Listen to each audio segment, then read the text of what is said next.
All right, y'all. Here we go. Good morning. This is Rev Bruce. This is Coffee and Chat with Rev Bruce, and I'm glad to be back with you.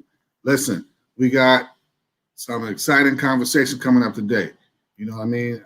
Rarely do I get to, enjoy talking with a politician, but this is one of the rare times that I really will enjoy talking to a politician, brother beloved. It's going to be Terry Wilson. And so before I bring him on, listen, we've got some things going on in this country. Just got done with the Democratic National Convention. There's another convention that's getting on. And keep in mind, y'all, the election is in November.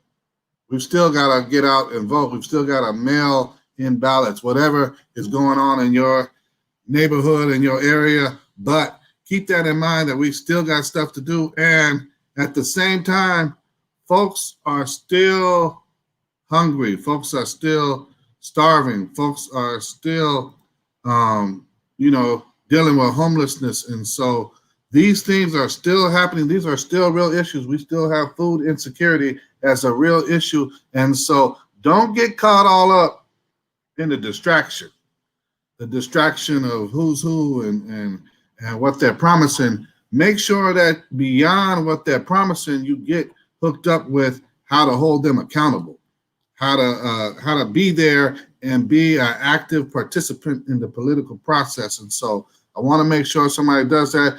And most of all, blessings to y'all that are, dealing with something that's, that might be tragic, that might be, difficult right now. Hopefully this conversation will be a blessing to you. So without further ado, I'm going to bring up the man that I have spent some time with in my life and enjoyed some good times in my life and have watched just take over seemingly the state of Missouri. I'm talking about none other than Terry Wilson. Here we go. Good afternoon, man. Well, good morning to you. What's up, Bruce? How you doing, man? And shout out to your listeners. I appreciate you bringing me on this morning, man. Yeah, man. I'm doing well, man, and I'm glad to see you doing well, right? And I want to apologize because I only put one of your titles on the on the promotion and everything as being councilman of Ward 2 in Jennings, Missouri. But from everything I understand, not only you're councilman, you're the DNC delegate, right? Just this past week, Yep. You also still on the school board in Jennings, right? Yes, and you are the committee man. What in the world is the committee man, man? Break that down. So the committee man, in its simplest term, is basically I'm the organizer of the Democratic Party in my area, and so the areas are traditionally split up in either wards or townships. So I live in St. Louis County, and in St. Louis City, the townships are split up into wards, and in St. Louis County, they're split up into townships because we have 88 municipalities in St. Louis County. A lot of people don't know that. That's one unique thing about St. Louis County. We have 88 municipalities that sit under one county, and we right next door to each other. So the committee man is responsible for voter registration, voter turnout, voter education, and candidate recruitment. So our job is to recruit candidates for the Democratic Party and to ensure that the voters come out. So pretty much I'm the official organizer of the Democratic Party for my area. And my area covers probably, I want to say, about 60,000 residents. Wow. Yeah. So that's Jennings. That's Jennings, Ferguson. So it's a small town called Berkeley, unincorporated St. Louis County. So the parts of St. Louis County that isn't incorporated by a municipality all fall up under St. Louis County in terms of government. Okay, so that's what the committee man is Yeah, handling. that's my job. So I was already unofficially doing that type of stuff, man. And our committee man has been dormant for like the last 8 years, but he been in the seat really for the past 15 years. And he was a state rep, he was a mayor, and he pretty much just sat there in the seat. And that's why a lot of people was confused about what was going on, because there wasn't no direction in terms of our party in our area. And so that's what motivated me to go ahead and take the reign. But I don't plan to be here long, man. I plan to actually be here, get things started, and mold and shape and bring another younger person up behind me, man, to keep this thing going. Okay. So, like I said, you've been in numerous capacities, Yeah. right? Yeah. And both in service and support of others. Mm-hmm. Particularly this year, another election year, you're supporting a lot of others that are running for national positions representing Missouri as well as local positions. And so, for you being in Jennings in the St. Louis area, what sparked your dedication to serving your community? Well, to be honest, man, the way that you and I met Mm-hmm. is Freedom School. And my first summer being involved as a servant leader intern, man, I mean, the things that your class of EBTs and all the stuff I learned down in Tennessee, and sitting under the feet of those civil rights giants, man, and really talking about the importance of doing something in your community and empowering your community. It really started there, man, to be honest. That really kind of brought everything together from my foundation and my upbringing. My mom was a teacher and a principal for over 30 years in the public school system. Um, and so a lot of service was instilled in me from my mom, man. So I would say it started all the way back then, but Freedom School kind of really brought it all together and put it in perspective to see, all those different people in one space doing all those different things in their community, man. So it kind of sparked the light in me. And so when I got done with school, I ran for office immediately. Like soon as I got done with school and came home, I ain't even have a job before I decided to run for office. I lost my first two elections because I ain't know what I was doing, but I knew I wanted to serve. But from those 2 years, man, I built some relationships, learned how to do things in terms of running for office, and coming up with different policies and working on different issues with other elected officials, and really building those strong relationships throughout the community. And then when it was my moment, it was my moment, and I ain't stopped running ever since. Yeah, because I mean, like you, is there an office left in Jennings that you don't occupy? I mean, come on. I mean, think about. I mean, and you bring up something that's powerful. Before before you had any other career set up, you were already pushing for public office. Yeah. You Yep. know, and so what got that wheel turning as far as why public office? Well, when I came home from school, man, I went to a HBCU, Lincoln University. Um, I had an opportunity to lead, man, on campus, and I saw the impact of leading. I was on the SGA. I was a president of my fraternity. I was on the campus activity board. I played football. Um, and those leadership opportunities at the HBCU really empowered me to have the confidence to know that I can lead.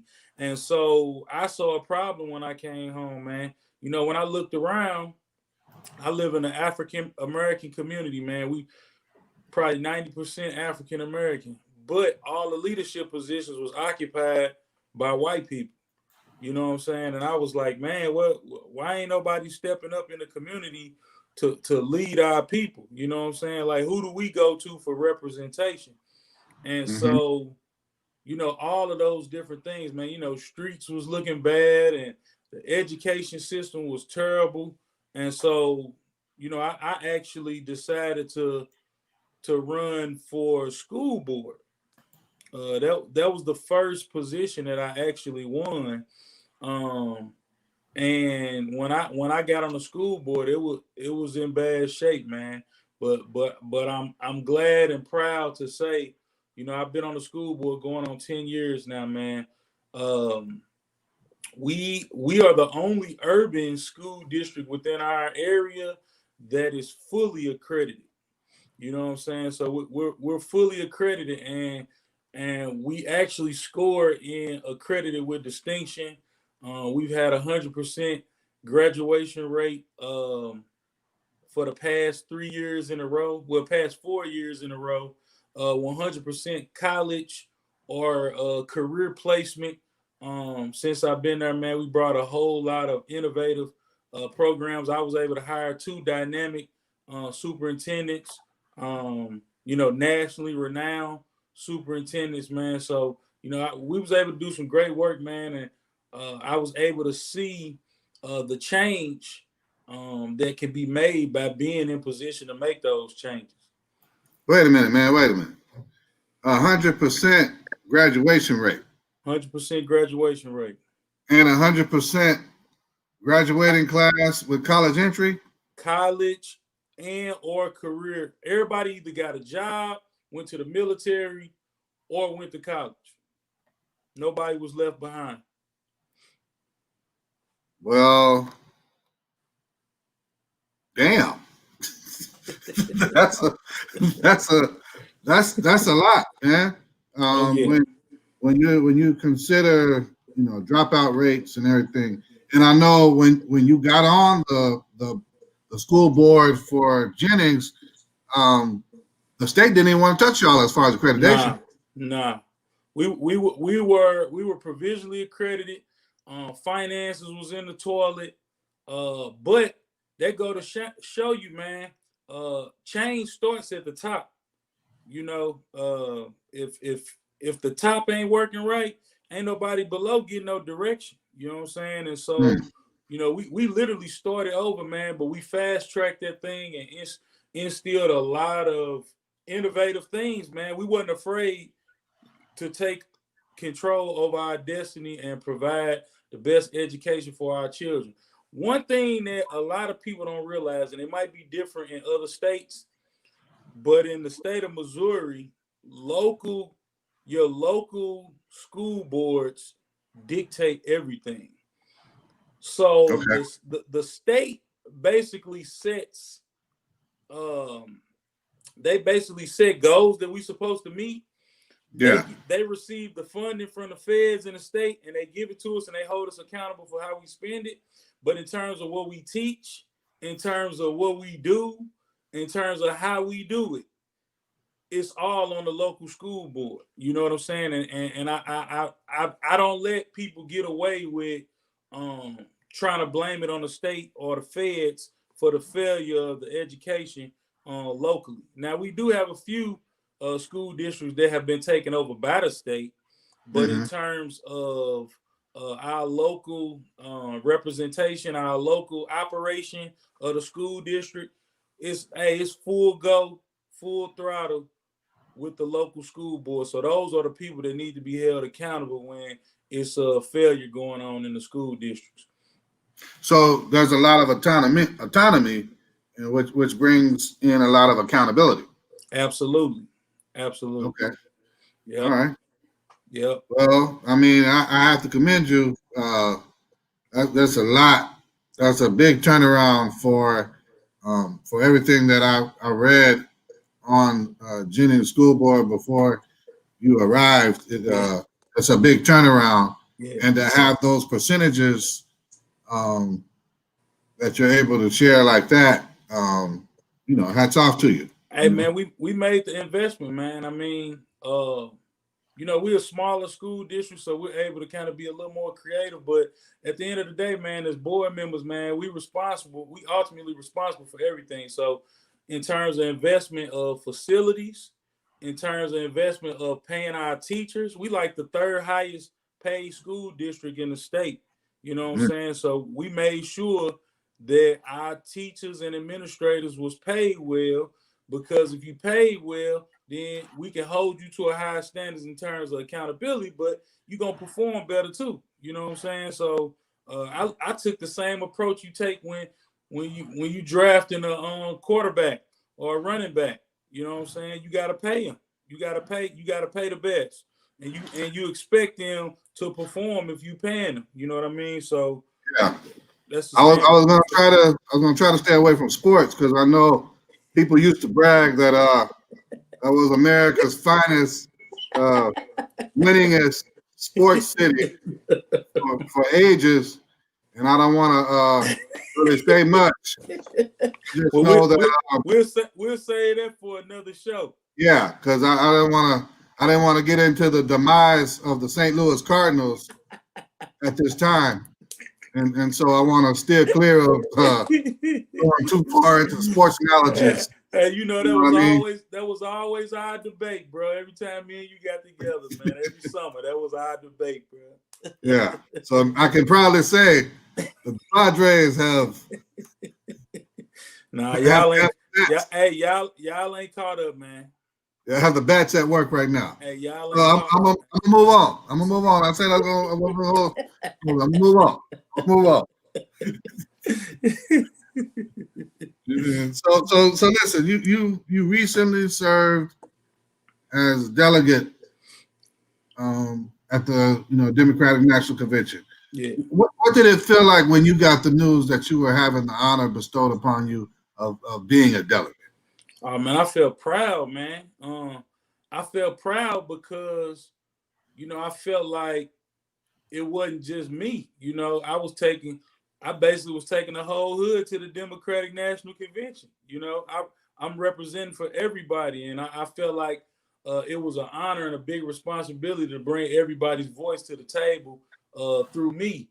And it was a shock too, because you sit and you look at all the conventions, man, and you be like, man, how did them people even get picked to be a delegate? You know what I'm saying? And then the fact that I'm sitting up here actually casting my vote on behalf of my whole community on a national stage, man, was huge, man. It was big, and like I said, I just felt proud, and I felt responsible.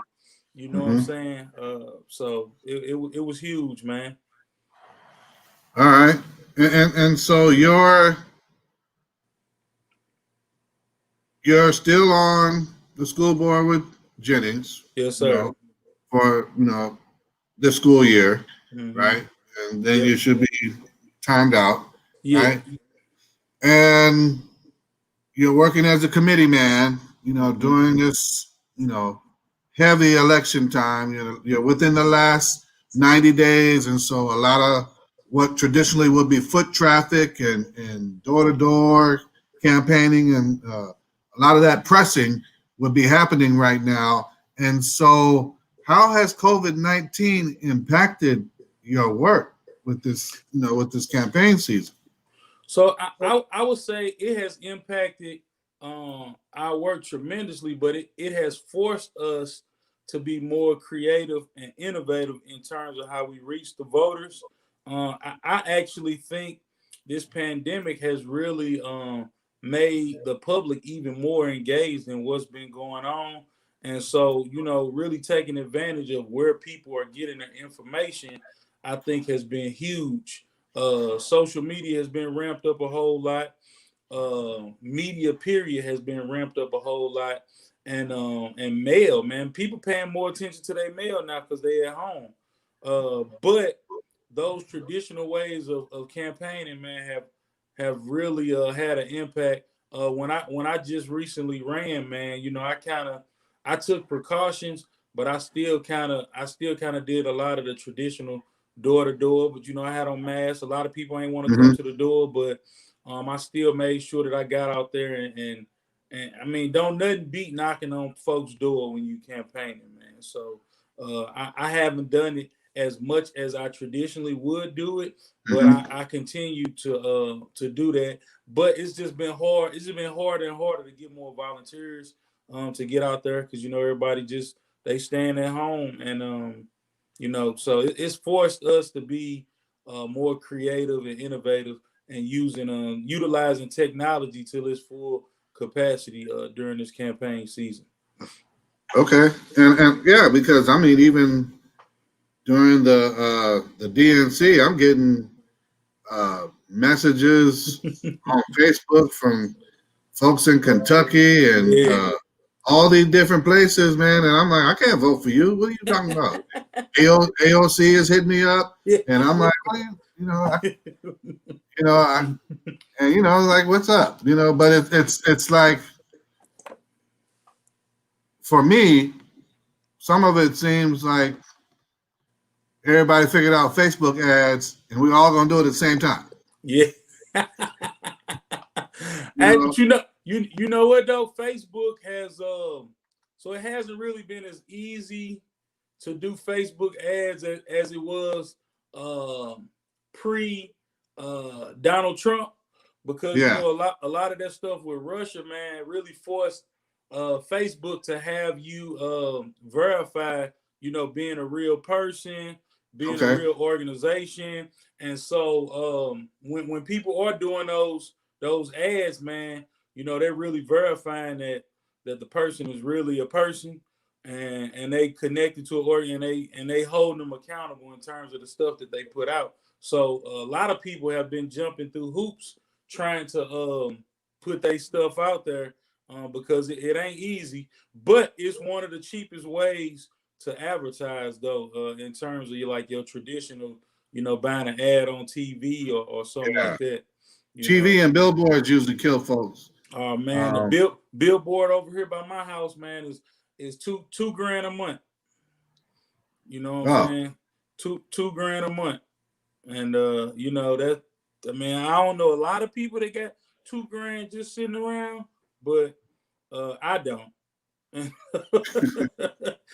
so so let's keep knocking on doors with a mask on there. Let's keep knocking on doors. So I go ahead and you mentioned being at Lincoln. That was one of the first schools I applied to. Mhm. And to be honest, let's be honest for a minute on the whole HBCU side. I never knew there were so many Lincolns until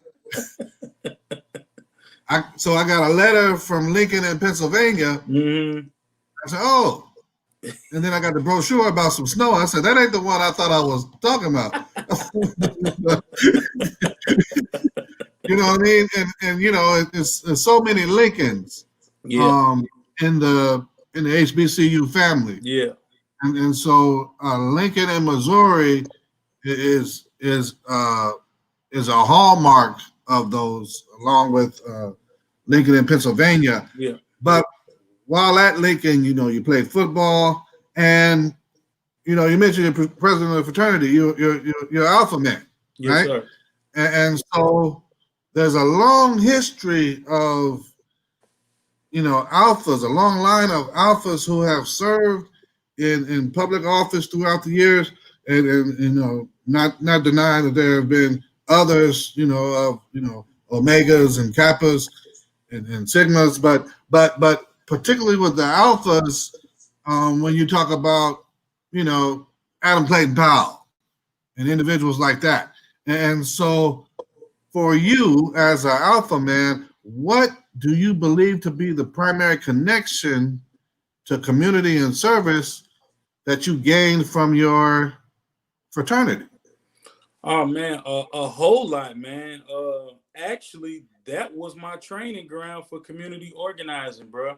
Um, I mean, we're mandated to do service, and we have a lot of national programs. But before you even get to those different things, you gotta come up with the objective. You gotta come up with the plan. You gotta network to get things done. You gotta promote it. You know what I'm saying? Then you gotta actually do it.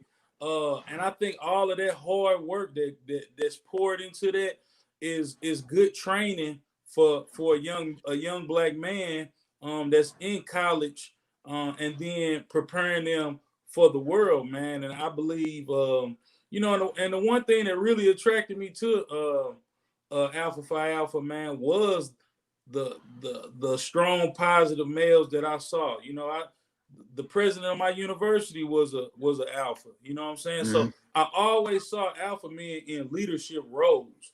And so, I always looked at myself as a leader. And so I kind of gravitate to that. And like you said, not taking away from the other fraternities, because they have some good men that served in some good capacities, man. But one thing I always saw, anytime I met somebody that was in a powerful or strong leadership capacity, they was an alpha man. And I really feel the grunt of the responsibility of being a strong leader and doing things, with high standards and quality when it comes to serving people, period. You know what I'm saying? So our community in the fraternity world in undergrad was the campus. So we was responsible for putting on the social events, the service events, helping folks out and things of that nature. So that really just translated onto what I was doing, when I got older and became an older adult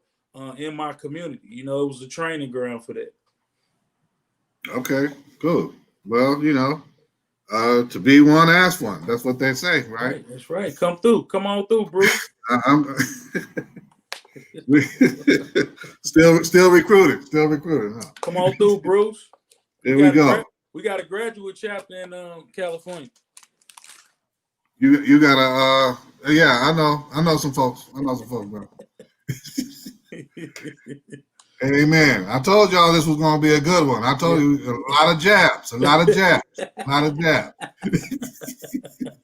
Listen, I want to get into this, man, because not only from the perspective of coming out of the fraternity, coming out of Freedom School, mm-hmm. and coming out of the community within St. Louis, but out of all that, name somebody that truly inspired you to go for your goals in life, and how do you honor them in your pursuits?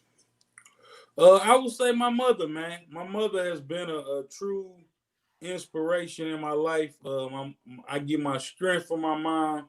My mom was a single mother. I got a stepfather, and he came along probably when I was 12 or 13.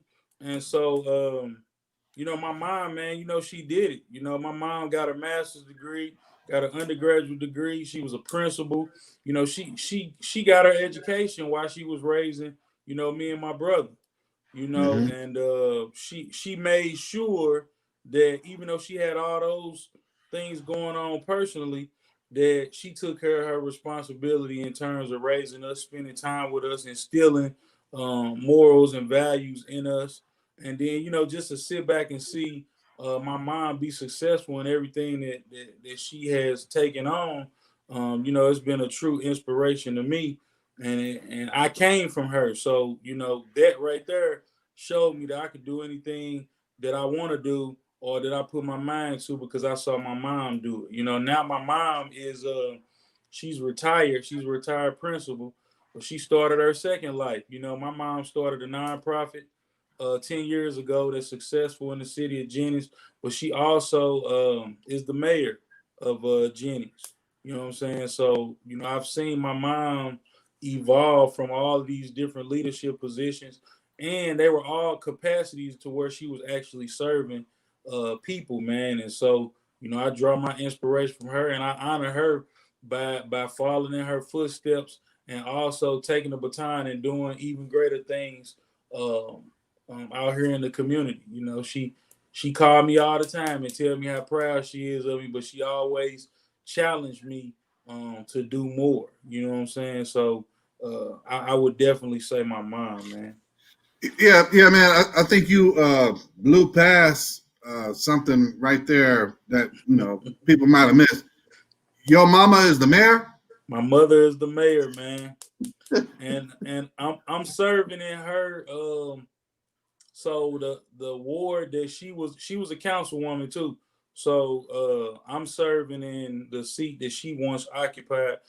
She kind of retired from politics for about a year or two, but it was in the midst of her retiring from education, and she got in the saddle, man, and she full go now.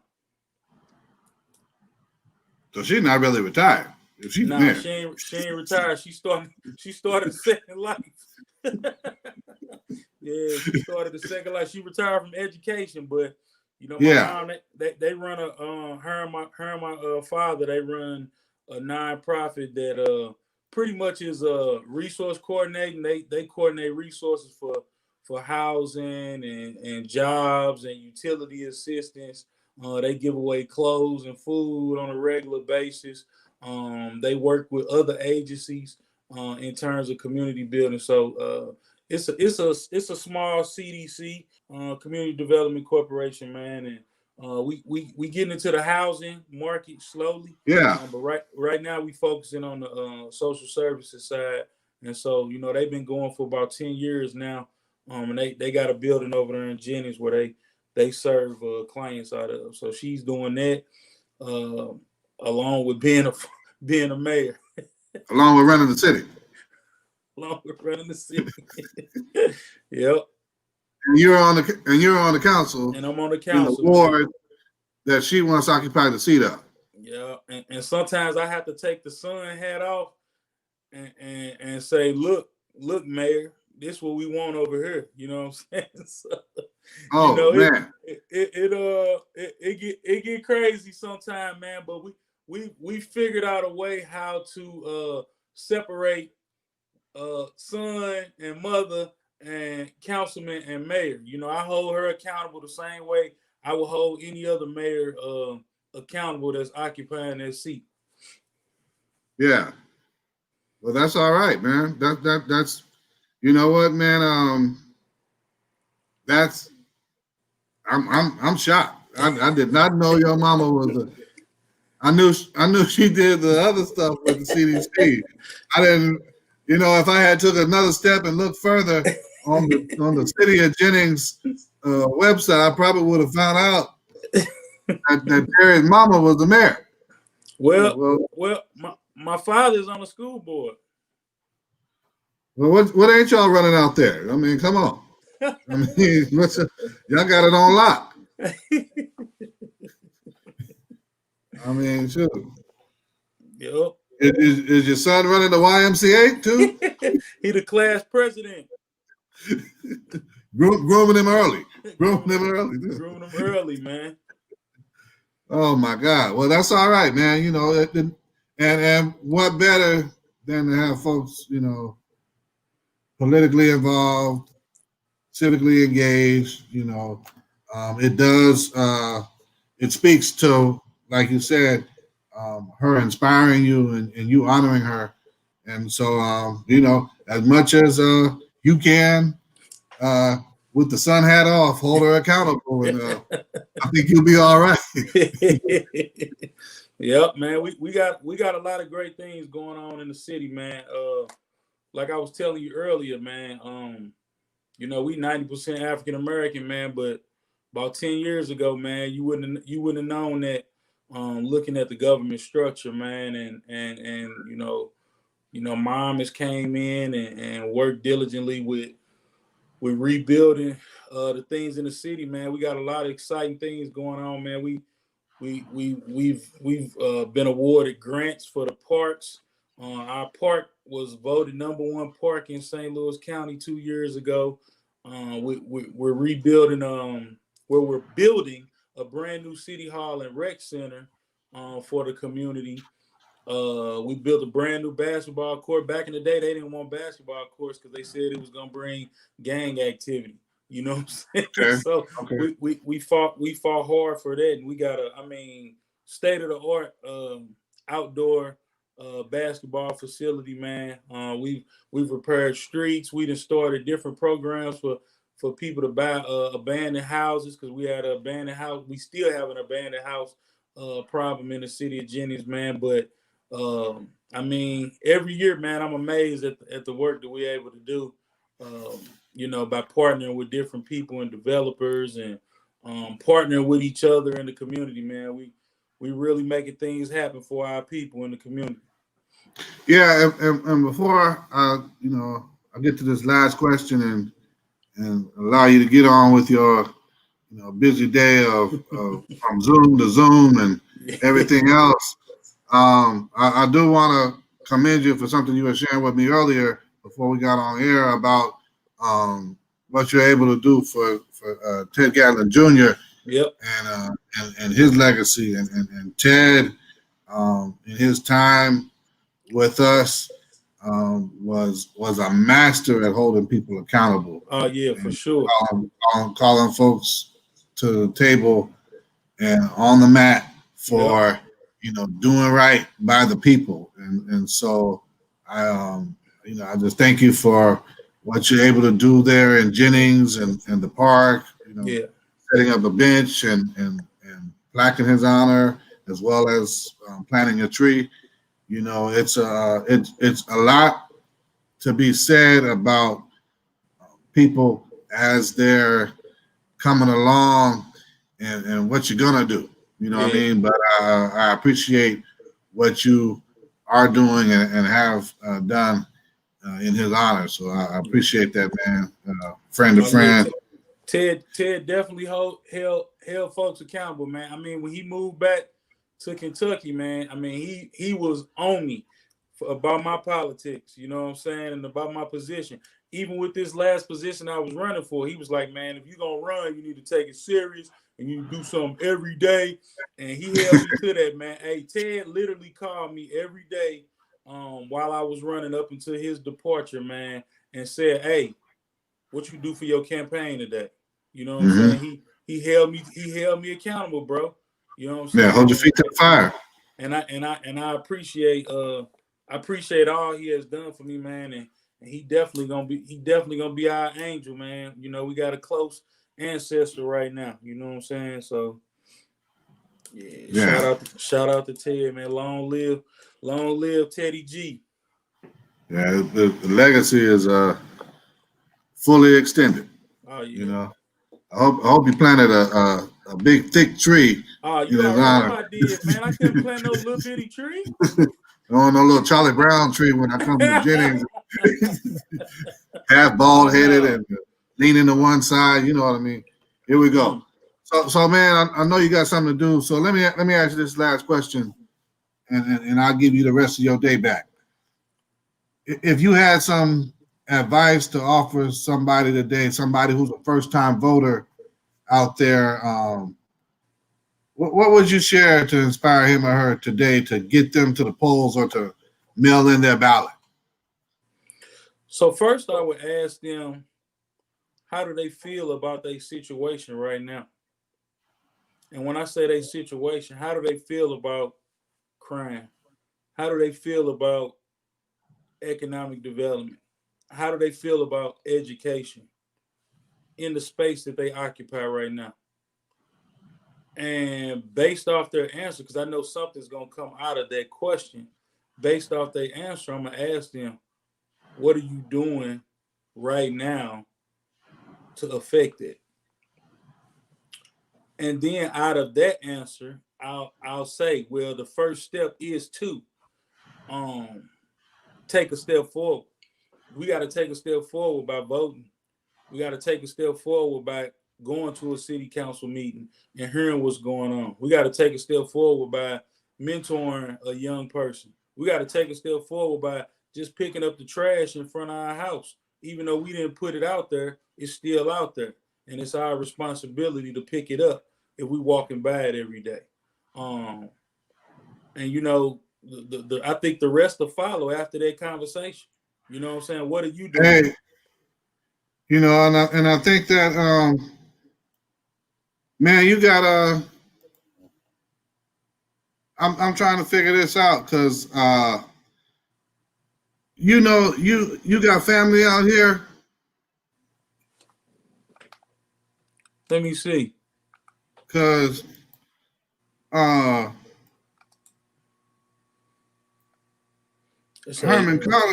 Herman Collins Oh yeah, that's my cousin. Shut up now. That's your cousin? That's my fam right there. No, then you I know didn't even that know I didn't even know he was on here. you didn't. Shoot, I know Herman for years. Straight up. Yeah. So he's related on my wife's side. Okay. Yeah, on my wife's side. So yeah, that's my cousin, man. Through my wife. Well, that's one of my best friends. His brother-in-law. Oh man, yeah. They was out here for our. We hosted the family reunion. We hosted the last family reunion. They do it every 2 years. And so Well, see, there you go. Yeah. We got the. Not only are y'all running everything in Jennings, y'all got something going on in San Diego too. Hey, we all connected, man. That is too much, man. I looked on there on Facebook and seen Herman, and I said, "Wait a minute, what are he talking about?" All right, and that's something. Well, hey, you know what? Listen, y'all. It's a small world, and it's even smaller if you're black in San Diego. So I know that's right. Yeah, man. Yep, that's my people, man. Well, well, shoot, that's crazy. Well, that's just too much, man. I didn't even realize.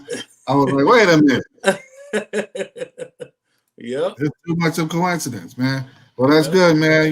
Listen, man, I know you got a lot to take care of as councilman, as a committee man, and the Jennings School Board, and the son of the mayor. So Hey, and I'm married and got 2 kids. Yes, indeed, man. And you, I got a 6-year-old and a 9-year-old, man. And you got to battle that weather out there, man. So I ain't jealous, and I'm just happy to be in San Diego with my best friend named AC, and that's how it is, brother. Listen, man, I thank you for coming on, man, and sharing, doubt. and hopefully everything goes well with everything you're trying to get done. Moving towards this election for the people that you're supporting out there. Yeah. And, thank you for your representation at the recent convention, man. Yeah. But most of all, man, I want to commend you for what you've done with that school board. Yeah. And that to be able to say those things is powerful. Yes, sir. Yes, sir. And, just be blessed. Listen, everybody. I'm gonna let y'all go as I let this man go, but this is here we are. We're back once again to all these politicians ain't crazy, they all ain't lost their mind and want to rip you off. There is something and somebody good out there, and you just got to get to know them, and they've got to get to know you. They got to get to know what your issues are. And like he said, if it takes putting a mask on and knocking on the door and you not answering the door, that's still part of somebody that wants the office. That's still part of their job. Yep. Man. So thank you. Listen, y'all, be blessed. Hope you got something out of the day. Heck, I found out, I'm 2 steps from being related to somebody I didn't know. Yes, sir. Wait till I talk to Herman when I get over here. All right, man. You be good, and I'll be talking to you. Listen, y'all. Bro. Peace. Be blessed. Yes, sir.